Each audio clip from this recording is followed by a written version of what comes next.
what they had from knowledge. And that's why the point the Shaykh is making here is similar to the point he's going to mention later on, that the person who you fear for is the one that walks around without any defense. He walks around without any defense, meaning any innovator can come to him with some doubts, and those doubts he'll take them in because he knows nothing better. He knows nothing to refute that doubt or to recognize that it's a falsehood. He doesn't know. He walks around defenseless for anybody to come and attack him and to whisper to him and take him wherever they want to take him. And so what is the defense going to be? What is your shield going to be? It is, of course, knowledge.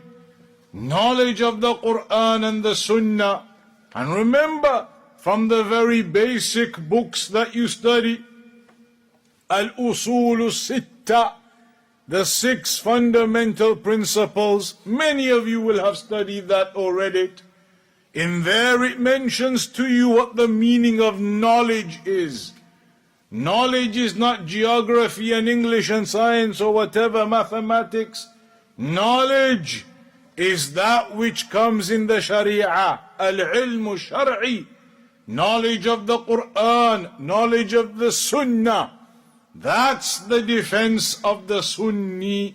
That is the defense of a believer against the doubts and misguidances and innovations that come upon him from every angle. So the Shaykh says, be aware of this. They will come. Those individuals, they come with their claims and their evidences. They come with their ayat and their ahadith even. They come quoting statements of great scholars, Salafi scholars. They come with all of that. But it is their misguidance, their interpretations that are false upon those affairs where the misguidance lies within. And so, أعظم السلاح is silahul ilm. The greatest weapon is the weapon of knowledge. The greatest weapon is the weapon of knowledge. That you are able to defend yourself upon knowledge. The misguided one comes to you with his evidences from the Quran, from the Sunnah, from the statements of the scholars, the Salafi scholars. But you know better.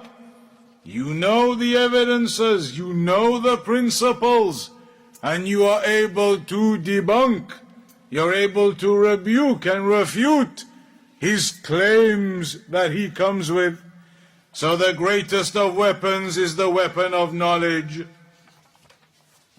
So then the Shaykh says, إِذَا عَرَفْتَ ذَلِكَ, if you then know that, وعرفت أن الطريق إلى الله تعالى لا بد له من أعداء قاعدين عليه. So if you now understand that, and you understand that the path to Allah, there will be absolutely, there will be enemies upon that path, sitting and waiting, lying in wait for you on that path to Allah subhanahu wa ta'ala. You now know that certainly those enemies will face you, you will face them, you will encounter them upon this path, and they may well be أهل فصاحة وعلم وحجج, and they may well be people of eloquence, eloquent in their language, eloquent in their ability to speak, eloquent in their expressions and phrases and terminology, eloquent in their ability, in their speech and their statements. They may well be of that level, وَعِلْمٍ, and they may well be of knowledge, that they have knowledge, they do have some understanding of the affairs, وَحُجَّجٍ, and they may be people of evidences. Those misguided ones, those innovators may well be of these characteristics. That's why it is so important for the individual to gain knowledge. And so the Shaykh says, فَالْوَاجِبُ عَلَيْكَ, therefore the obligation upon you, أَن تَعْلَمَ مِن دِينِ اللَّهِ مَا يَصِيرُ صِلَاحًا لَكَ تُقَاتِلُ بِهِ هَؤُلَاءِ الشَّيَاطِينَ. It is therefore binding upon you, mandatory upon you, that you then gain knowledge of the religion of Allah, such that this knowledge becomes a weapon for you, that you can fight these shayateen away. That knowledge becomes your weapon, that you can fight these shayateen away with. الَّذِينَ قَالَ إِمَامُهُمْ وَمُقَدِّمُهُمْ لِرَبِّكَ عَزَّ وَجَلَّ. Those shayateen, their leader who said, their leader and their imam and the one at the head of them all said to Allah, لَأَقْعُدَنَّ لَهُمْ صِرَاطَكَ الْمُسْتَقِيمِ, that I will sit and wait for them upon your straight path. Upon your straight path, the path to Allah, I will wait for them on that path. لَأَقْعُدَنَّ, meaning that I will wait, I will lie in wait. لَهُمْ صِرَاطَكَ الْمُسْتَقِيمِ ثُمَّ لَآتِيَنَّهُمْ مِنْ بَيْنِ أَيْدِيهِمْ وَمِنْ خَلْفِهِمْ وَعَنْ أَيْمَانِهِمْ وَعَنْ شَمَائِلِهِمْ.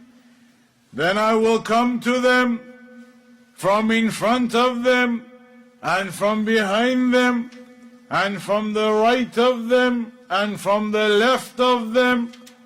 وَلَا تَجِدُ أَكْثَرَهُمْ شَاكِرِينَ. And you do not find that many of them are from the grateful. Here, Ali Shaykh, he mentions, فالواجب عليك أن تعلم من دين الله الذي أنزله ما يصير صلاحا لك تذب به عن نفسك ودينك وتدافع عنه أو تدافع به. That you gain enough knowledge to be able to preserve yourself, protect yourself and your religion, and to defend the religion with it, meaning with that knowledge. وَتُقَاتِلُ بِهِ هَؤُلَاءِ الشَّيَاطِينَ, and to fight against these shayateen. وَهُمْ بِهَذَا الْمَقَامِ أَعْظَمُ ضَرَرًا مِنْ شَيَاطِينِ الْجِنِّ. And who are the shayateen that are being referenced here? We said last time, the shayateen of mankind. It is not necessarily referencing the shayateen of the jinn, because the greater danger is from the shayateen of the ins, the shayateen of mankind. They are of greater harm upon a person than the shayateen of the jinn. وَهُمْ نُوَّابِ إِبْلِيسِ, and they are the right-hand men of Iblis, or the foot soldiers of Iblis. They are his workers.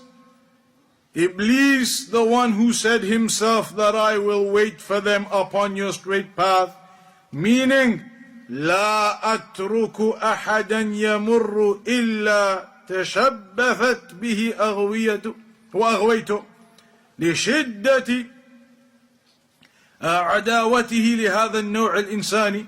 He says لا أترك أحدا يمر إلا تشبثت به وأغويته لشدة عداوته لهذا النوع الإنساني, that I will not leave any one of them except that I attempt to misguide him. And this is from the severity of his enmity to this type of people, the severity of his enmity to mankind, to the believers. فَإِذَا كَانَ الطَّرِيقُ الَّذِي, this is the explanation, فَإِذَا كَانَ الطَّرِيقُ الَّذِي هَذِهِ صِفَاتُ مَقْعُودٌ عَلَيْهِ وَمَرْصُودٌ عَلَيْهِ بِأَنْوَاعِ الصُّدُوفِ وأنواع القيود وأنواع السلاح وأنواع الحجج والبينات وأنواع الكيد والمكر والخداع, فكيف يأمن الإنسان ولا يخاف. He says, if this is how that straight path is, this is the description of that straight path, that it is a path whereby the shayateen are sitting waiting for you to whisper to you and to grab a hold of you and to take you away from that straight path. And they are waiting not just ignorant but with evidences, and they are waiting for you with proofs and doubts and misguidances and knowledge. They are lying in wait for you with all of that artillery in preparation to misguide you. Then how are you going to defend yourself and continue upon that path if you do not have your weapon to defend yourself? And that weapon is the weapon of knowledge. And that's why it cannot be stressed enough, the importance of seeking knowledge. And a person should never allow his mind to digress away from the importance of this knowledge, the importance of learning the Quran and the Sunnah. And the more you learn, the more you realize how little you know. A person may memorize the 40 hadith of Al-Imam al-Nawawi, and he understands all the explanation. He may even memorize all of the chains of narration for 40 hadith of Al-Imam al-Nawawi. And he thinks to himself, MashaAllah, he feels good now. 40 hadith, all of it memorized with the chains of narration, with the takhrij, everything. And then he goes and opens up Al-Bukhari and sees 8,000 sitting in front of him. And then he realizes what he's done is nothing compared to what is left. But then maybe he goes and does all of Bukhari, MashaAllah, finishes all of that. And then he goes and realizes from the Sahihain there is Muslim. And then he realizes there are the Sunan. And then he realizes there's the Musnad and the Muwatta and this and that. He realizes the more he gains, how little he knows. And that's an amazing concept. Because the more knowledge you gain, then surely the more knowledgeable you're becoming and the less there is that you don't know. But the reality is not like that. The more you learn, the more you realize how much more there is for you to learn. That's how it is. The more you learn, the more you understand how much more there is for you to learn. A person who's only ever heard of, for example, Bukhari, Muslim, Ibn Majah, Tirmidhi, Nasa'i, Abu Dawood. He's heard of those 6 books. So he thinks, okay, let me go and study those properly. He studies them properly. But he's never heard of the details of the Muwatta. He's never heard of the details of the Musnad.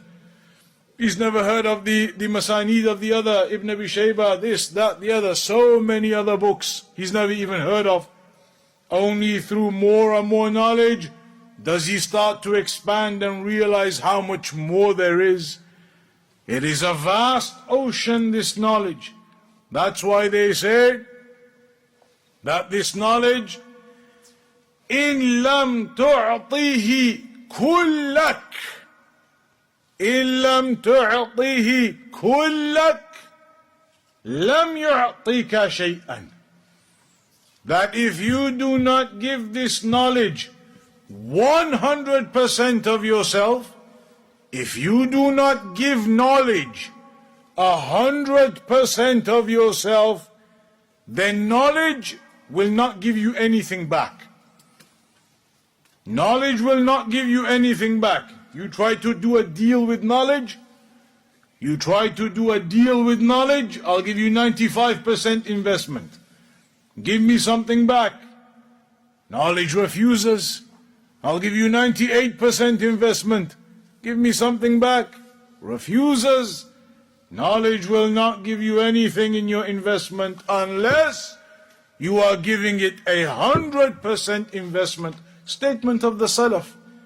إن لم تعطه كلك لم يعطيك شيئا وإن أعطيته بعضك أعطاك بعضه. That if you do not give وإن أعطيته كلك أعطاك بعضه, and if you give all of your 100%, so you think, okay, khalas, we'll do the deal with knowledge, I will give my 100% effort. I'll give it then, 100% effort. You're going to give me back 100, I assume. Knowledge says I'll give you back 0.5. I'll give you back 0.7. I'll give you back 1%. Go, happy now. You give your full effort to knowledge, knowledge will give you a little bit back. But if you don't give your full effort, knowledge won't even give you anything back. That's what they used to say. If you give your full effort to knowledge, you'll get a little bit out of it. If you don't even give your full effort, 95, 98, 99, you'll get nothing back. So only with 100% effort can you get even a little bit out of knowledge. Anything less than 100%, you'll get nothing out of knowledge. And that's why the scholars, they say, and we've mentioned this many a time before, that there is the student of knowledge who only has general knowledge. And then there is the student of knowledge who has the proper knowledge, the specific knowledge. General knowledge, that may well be the case of a person, for example, many years has been attending gatherings of knowledge, many years has been reading books, many years been listening to lectures, but never in a serious way. Never making notes and memorizing and going home and revising, coming back again, listening, repeating, never in that way. Coming and attending, listening, attending conference, reading a book here, a book there. That kind of person will have some understanding. From that plentiful reading and attending lessons, they'll have some understanding. But all they're going to have is general knowledge. You say to them, okay, explain Kashf ush-Shubuhaat, they cannot. They'll be able to generally tell you, okay, it was about this and it was about that. That's only general knowledge, and that is a very superficial level of knowledge. Very superficial level of knowledge. The reality of knowledge is the one who learns the principles, learns the evidences, memorizes, and is able to break down the affairs with understanding. When it comes to fiqh, that he understands the mas'ala, understands that particular topic, understands the evidences surrounding that topic, understands the fiqh taken from each of those evidences, how to then put that all together to come to a conclusion on the affair. And that's why the scholars, they often mention in affairs where there are differences of opinion in, that only the scholars are really going to be able to give you a breakdown of those issues. People think now I'm going to do a bahth, mashallah. I'm going to write a research paper, I'm going to do a bahth on the topic of wiping on the socks, this topic, that topic. And I'm going to go and read the hadith and put them all together. The scholars, they say the reality is detailed issues, then those detailed issues you're only going to find the real breakdown from the speech of the scholars, the grounded senior scholars. And you're not going to find that broken down by anybody less, because the level of depth in knowledge required on certain issues, it's only going to be reached by those who are at that top level of knowledge. So the point being here, he says that this path, there will be those deviants and there will be those shayateen waiting for you to misguide you. And so your hope, or what you require, is to have your weapon, the weapon of knowledge, to defend yourself. If you look at the books like the 3 Fundamental Principles, another one of the very simple basic books to learn, in that book it talks about the level of knowledge that a person needs to gain. There is a minimum quantity of knowledge that every person needs to have. And that minimum quantity can be defined as what? How do you define the minimum quantity that everybody has to have? Without actually giving examples, without saying prayer, zakat, without giving examples, what's a definition you can give of the minimum quantity of knowledge that everybody has to have? Fard Ain, that's obligatory, but what? What level is obligatory? Enough to worship Allah correctly. It is the level that you require to be able to worship Allah correctly. Meaning, you have to pray 5 times a day. Therefore, it is obligatory upon you as a minimum level of knowledge to know how to pray properly according to the Sunnah. If you don't, then how are you worshipping Allah every day? Wudu, minimum level of knowledge, you need to know how to perform that properly. If you don't, how are you doing it every day? Fasting, minimum level of knowledge to understand the fiqh and the ahkam, how to do fasting, what's allowed, what's not, because if you don't know that, how are you doing it every year? Zakat, how are you giving it if you know nothing about the details, even at a general minimum level? And at the head of all of that, Aqeedah and tawheed. How are you going to distinguish between tawheed and shirk if you don't even know the minimum level of distinction between them? The minimum level of understanding the shahada, understanding the basics of tawheed and aqeedah, understanding the affairs of shirk and where the boundaries are between them. This is all minimum level knowledge. Nobody can come now and say to you, tell me how to pray, and you say, I'm not a talib al-ilm. Go to such and such, he's a student of knowledge. What do you mean? How do you pray every day then? How do you pray every day if you can't even tell me how to pray? How do you pray if you don't know what the pillars of the prayer are, and the obligations of the prayer, and the sunnah acts of the prayer? How do you pray? You don't know what times each prayer is supposed to be, then how do you pray? How do you do these acts of worship? By having that minimum level of knowledge. That is the minimum level of knowledge. And as Shaykh al-Fawzan mentioned in al-Usul al-Sittah, everybody has a level of knowledge. Nobody can say, I don't know anything, I can't understand anything. No. Everybody has a level of knowledge. Just like the example given, a valley, when it rains, fills up with water. How much water is going to fill up in that valley? How much? Huh? Depends how deep it is. How much water is going to fill up in that valley depends on how deep it is. What if it's the size of a small pothole? Like on these Manchester roads, mashallah. Change your tires every 3 weeks coming here. So a small pothole outside, how much water is that going to take in? Is it going to take any water when it rains or not? Not much, but will it take some or not? Even if the pothole is 2 centimeters by 2 centimeters, tiny little piece of tarmac came out. When it rains, that will fill up with water. So regardless of the size of that hole and the depth of it, whatever that might be, the tiniest one, 1 centimeter hole, small tiny piece of tarmac comes out, when it rains, there'll be water in it.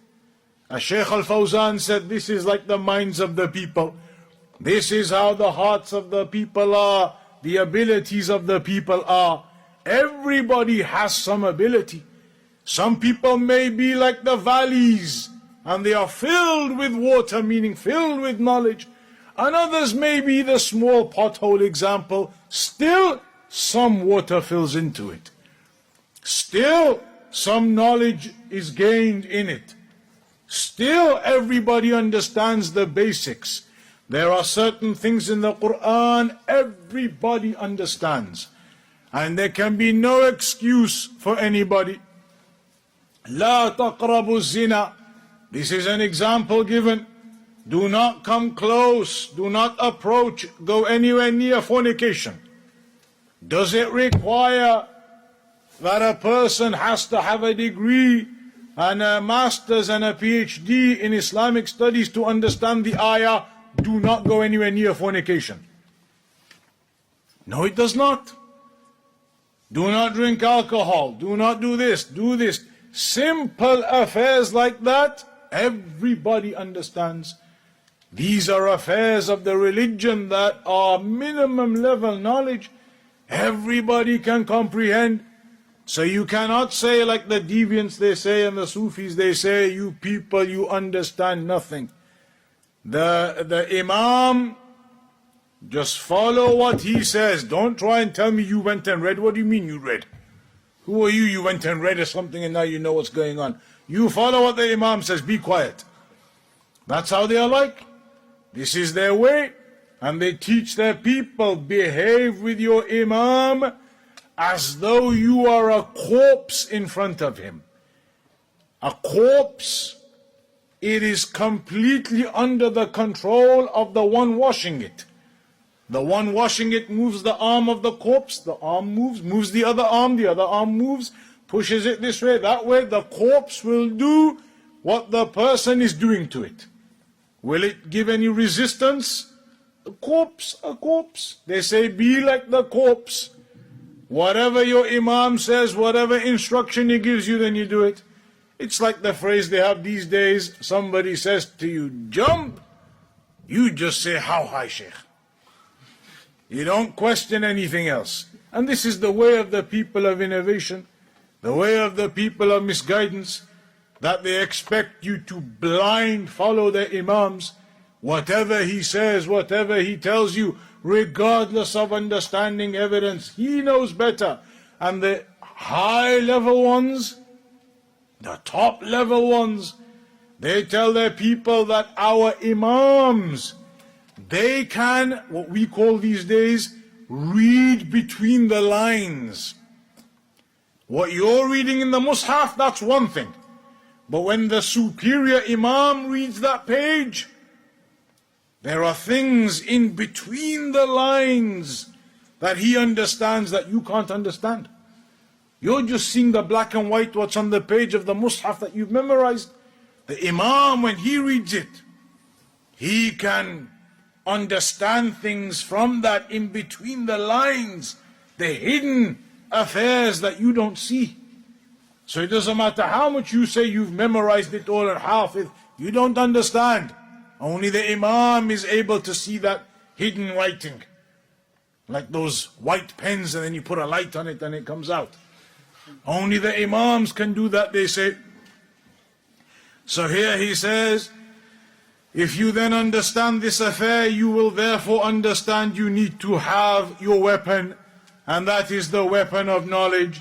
ولكن إذا أقبلت على الله وأصغيت إلى حجج الله وبيناته فلا تخف ولا تحزن إن كيد الشيطان كان ضعيفا. But then he says, if you then turn to Allah, you turn to Allah and you give your attention and focus and listen to the evidences and clarifications that Allah has given, meaning you gain that knowledge, you gain that understanding and that knowledge, and you have your weapon, فَلَا تَخَفْ وَلَا تَحْزَنْ. Then in that case, do not fear and do not grieve over any affair. And in the Quran, when that phrase comes, what does it mean often in the Quran? When it says, do not fear and do not grieve. Do not grieve about what's past, and do not fear what's coming. Do not fear for what is coming, that you are in the promise of Allah for the afterlife, and do not grieve over what's gone by. You are from those forgiven and goodness is written for you. Here, لا تخف ولا تحزن. Then don't have any fear or any grief over anything, because إن كيد الشيطان كان ضعيفا. Because the plots of the shaitan, indeed, they are weak. They are indeed weak. Then he says, وَالْعَامِّ مِنَ الْمُوَحِّدِينَ يَغْلِبُ الْأَلْفَ مِنْ عُلَمَاءِ هَؤُلَاءِ الْمُشْرِكِينَ. That a commoner, a layman from the people of tawheed, a layman, a commoner from the people of tawheed will be able to overwhelm and overcome and defeat 1,000 of the scholars of the mushrikeen. They're so-called scholars. A layman who is upon tawheed, grounded upon tawheed, will be able to overcome 1,000 of the mushrikeen, no matter what level of their knowledge and evidences that they bring. Because the man upon tawheed is upon that revelation from Allah subhanahu wa ta'ala, that final religion that Allah said, الْيَوْمَ أَكْمَلْتُ لَكُمْ دِينَكُمْ. On this day I have completed for you your religion. And then mentions, وَرَضِيتُ لَكُمُ الْإِسْلَامَ دِينًا. And I am pleased with Islam as your religion at the end. That final revelation, that religion, that Quran, that Sunnah, just as the Prophet ﷺ said, إِنِّي تَارِكٌ فِيكُمْ شَيْئَيْنِ مَا إِن تَمَسَّكْتُمْ بِهِمَا لَن تَضِلُّوا بَعْدِي. That I'm going to leave two things behind. As long as you cling on to them, you won't go astray after me. كِتَابَ اللَّهِ وَسُنَّتِي. أو كما قال, the book of Allah and my Sunnah. So the one who has that, then don't grieve and don't fear. For indeed the plots of the shaitan are weak. And so the commoner from the people of Tawheed, he would overcome 1,000 of those individuals from their so-called scholars. And the meaning of the commoner here, what is the meaning of the commoner? How do they say it in English there? Huh? Commoner? So the commoner from the people of Tawheed, what is the meaning of the commoner? How do you define the level of a commoner? Is it how you mentioned about the general knowledge? I suppose you could say that.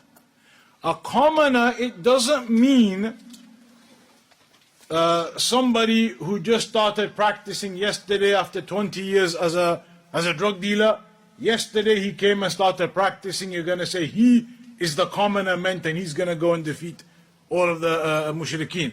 The commoner here is the opposite of the scholar.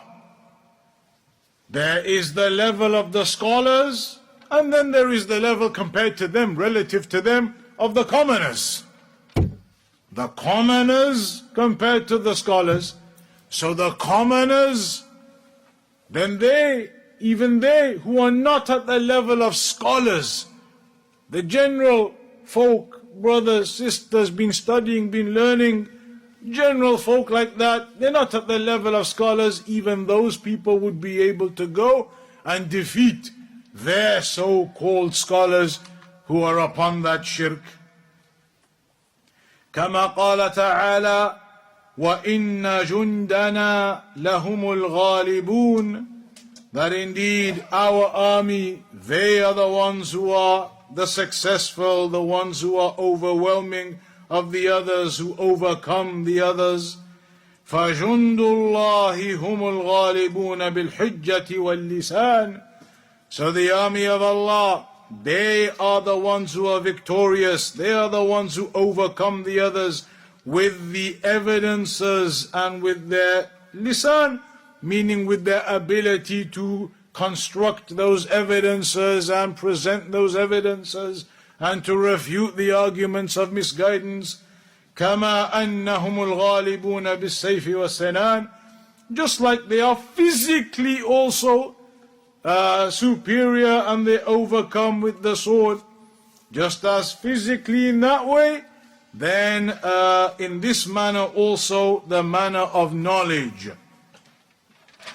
وَإِنَّمَا الْخَوْفُ عَلَى الْمُوَحِّدِ الَّذِي يَسْلُكُ الطَّرِيقَ وَلَيْسَ مَعَهُ سِلَاحٌ. He says the fear though is upon a person of tawheed who treads upon this path and does not have any weapon. Treads upon this path and does not have any weapon. لأنه لم يتعلم أدلة دينه, because he is a person who has not learned the evidences of his religion. And you know, it's important to focus on that and the point about the general students of knowledge. Think about yourselves and the number of years that you've been studying, perhaps the number of years you've been attending gatherings of knowledge, the number of years you've attended conferences, the number of years you've been listening to lectures. After all of those years, are you now in a position to be able to answer the question, Man Rabbuka, in a reasonable amount of detail? Are you in a position now to answer the question with detail and evidences, Ma Dinuka, what is your religion? Are you able and in a position to answer with evidences, some narrations, evidences, Man Nabiyuka, history, background, who is your prophet? Are you in a position to explain what knowledge is and who the scholars are? Are you in a position to explain ikhlas and sincerity in the religion and break it down and give some evidences? If you're not in a position to do any of that, then you are currently at the general knowledge level of the student. Because to get beyond the general knowledge level of the student, you need to be in a position where you can do all of that. That's then going beyond just being a general knowledge level of student into a more detailed level where you understand the affairs and you can break them down and you can explain them and you know some evidences and you know some narrations and you understand how to explain that affair and break it down. So he says the one that you fear for is the one who doesn't have that knowledge and walks upon that path without any weapon. وَقَدْ مَنَّ اللَّهُ عَلَيْنَا بِكِتَابِهِ الَّذِي جَعَلَهُ تِبْيَانًا لِكُلِّ شَيْءٍ وَهُدًى وَرَحْمَةً وَبُشْرَى لِلْمُسْلِمِينَ. And Allah subhanahu wa ta'ala has blessed us, bestowed upon us with His book. Allah has bestowed upon us His book, the one which He made as a clarification for everything. Tibyanan li kulli shay, wa huda, and a guidance, wa rahma, and a mercy, wa bushra, and a glad tidings, lil muslimin, for the Muslims. Allah has bestowed upon us that book, that He made a clarification for everything, and a guidance, and a mercy, and a glad tidings for the Muslims. That knowledge which comes in the Quran, and then the Sunnah alongside it. This particular ayah, they mentioned that example, as Shaykh al-Uthaymeen rahimahullah ta'ala mentioned it. Perhaps it was regarding himself, perhaps it was regarding somebody else. That there was a scholar, Muslim scholar, and a person from the people of the book came to him, I believe it was a person of the book, came to him and said, you Muslims claim that the Quran is tibyanan li kulli shay. It is a clarification of every matter and a guidance and a mercy and glad tidings. You claim this of your Quran, it's in your Quran. And this incident apparently occurred in a restaurant. And so that non-Muslim said to the scholar, this is what you claim and this is what's in your Quran, that it's a clarification for everything. So tell me where in the Quran it clarifies the recipe for this food you're eating right now. Tell me where in the Quran it clarifies the recipe of how to make this dish you're eating right now. You claim it is tibyanan li kulli shay, a clarification for everything. So the scholar said to him, of course, absolutely. The Quran explains how this dish is cooked, how this meal, this particular one is cooked. So then they say that the scholar called the chef over and said to the chef, explain how this dish is made, and the chef explained it. The kafir said, what are you talking about? I said the Quran, you said the Quran, the chef is another thing. The scholar said, well, the Quran tells us, in the Quran it tells us, فَاسْأَلُوا أَهْلَ الذِّكْرِ إِن كُنْتُمْ لَا تَعْلَمُونَ. Ask the people of remembrance, the people of knowledge, if you do not know. So the one of knowledge regarding this recipe is the chef. The Quran told me to do that. The Quran told me ask the people of knowledge if you don't know. The chef is the person of knowledge. So the Quran is the one that directed me to the recipe for this dish. So the point being, tibyanan li kulli shay. That's just an example a Shaykh al-Uthaymeen gave to highlight that the Quran, it is a guidance for your affairs, guidance for your affairs, and a clarification of your affairs. Then فَلَا يَأْتِي صَاحِبُ بَاطِلٍ بِحُجَّةٍ إِلَّا وَفِي الْقُرْآنِ مَا يَنْقُضُهَا وَيُبَيِّنُ بُطْلَانَهَا. So now after explaining all of that, he says, and therefore there is no person of misguidance, of deviation, who comes to you with an evidence, except that in the Quran you will find evidence that nullifies and negates what he has come with. The Quran will nullify their false evidences, negate and rebuke their false evidences. Whatever they come with, the Quran will rebuke that false position. They come to you with some false position on Aqidah, the Quran will highlight the correct Aqidah. They come to you with some false position and some other affair, the ayat of the Quran will be a clarification. But that is the point then we'll pick up on from next week, regarding how the Quran, it will rebuke and refute all of their misguidances that they come with, no matter what an individual comes with. That point will begin with from next week, insha'Allah ta'ala.